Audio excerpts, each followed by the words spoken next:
Hello అండి, welcome back to my channel Swarna's makeovers. సొరకాయని సాంబార్లో వేసుకున్న, పులుసు పెట్టుకున్న, లేదంటే కర్రీ చేసుకున్న దేని టేస్ట్ దానికే సూపర్గా ఉంటాయి. అదే సొరకాయతో స్వీట్ చేయండి, టేస్ట్ అదిరిపోతుంది. ఒక్క కప్పు తిని అలా ఉండలేరు, రెండో కప్పు లాగించేయాల్సిందే. ఈ స్వీటు ఒక్కసారి టేస్ట్ చూసారంటే జీవితంలో మర్చిపోరు, అంత బాగుంటుంది ఈ కద్దు కా ఖీర్.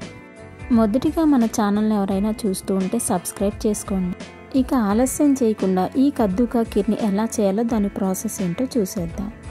ముందుగా ఒక సొరకాయని ఇలా తురిమి పెట్టుకోవాలి. సొరకాయలోని తెల్లగా ఉండే లోపల పార్ట్ గింజల పార్ట్ని తీసివేసి పైనుండే గ్రీన్ పార్ట్ మాత్రమే తురుముకొని పక్కన పెట్టేసుకోవాలి. ఇప్పుడు ఒక గిన్నెలోకి 1/2 కప్పు వరకు సగ్గుబియ్యాన్ని తీసుకొని వాటర్ని పోసుకొని ఒకసారి శుభ్రంగా కడిగి నీళ్లు పోసుకొని నాననివ్వాలి. ఇప్పుడు స్టవ్ వెలిగించేసుకొని ఒక ప్యాన్ పెట్టుకొని 2 స్పూన్ల వరకు నెయ్యిని వేసి వేడి చేసుకోవాలి. నెయ్యి కరిగిన తర్వాత మనం తురిమి పెట్టుకున్న సొరకాయని కూడా వేసుకొని వేయించుకోవాలి.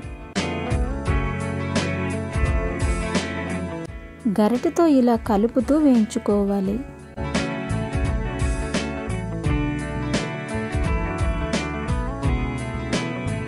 సొరకాయ కాస్త వేగి ఇలా విడివిడిగా అవుతున్నప్పుడు 1/2 కప్పు వరకు వాటర్ని వేసుకొని సొరకాయలో ఉండే పచ్చివాసనంతా పోయేంత వరకు బాగా వేయించుకోవాలి. వేసుకున్న వాటర్ అంతా ఇనికిపోయి నెయ్యిలో ఈ సొరకాయ చక్కగా వేగి మంచి సువాసన వస్తున్నప్పుడు స్టవ్ బంద్ చేసుకొని పక్కకు పెట్టుకోవాలి. మరొకసారి స్టవ్ వెలిగించేసుకొని ఒక గిన్నెని పెట్టుకొని 1 లీటర్ వరకు పాలను పోసుకొని కాగనివ్వాలి. ఇలా పొంగు వస్తున్నప్పుడు గరిటెతో కలుపుతూ పాలని మరగనివ్వాలి.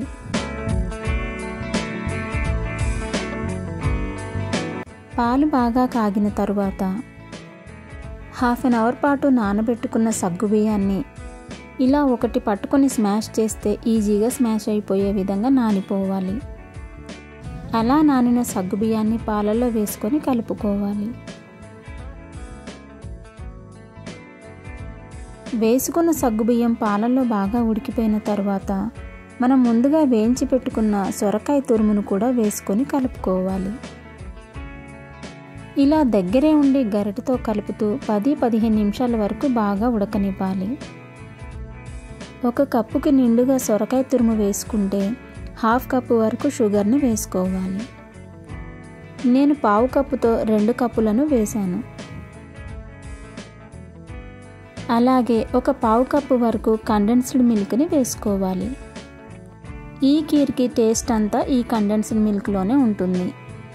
ఇది అస్సలు స్కిప్ చేయకుండా వేసుకోండి, చాలా బాగుంటుంది. ఇందులోకి 1 స్పూన్ వరకు గ్రీన్ ఫుడ్ కలర్ని వేసుకోవాలి. ఫుడ్ కలర్ ఇష్టం లేని వారు వేసుకోకపోయినా అలాగైనా చేసేసుకోవచ్చు.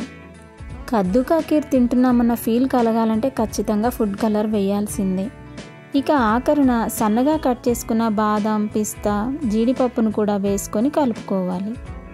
అంతేనండి, స్టవ్ ఆఫ్ చేసేసుకుంటే మన కద్దు కా ఖీర్ రెడీ అయిపోయినట్లే.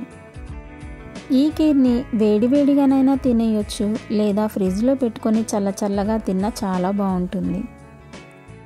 ఎంతో కలర్ఫుల్గా, చూస్తూ ఉంటేనే నోరూరిపోయేలాగా ఈ కద్దు కా ఖీర్ని మా ఫ్యామిలీ అంతా ఈ ఖీర్ని తింటూ చాలా ఎంజాయ్ చేశాం.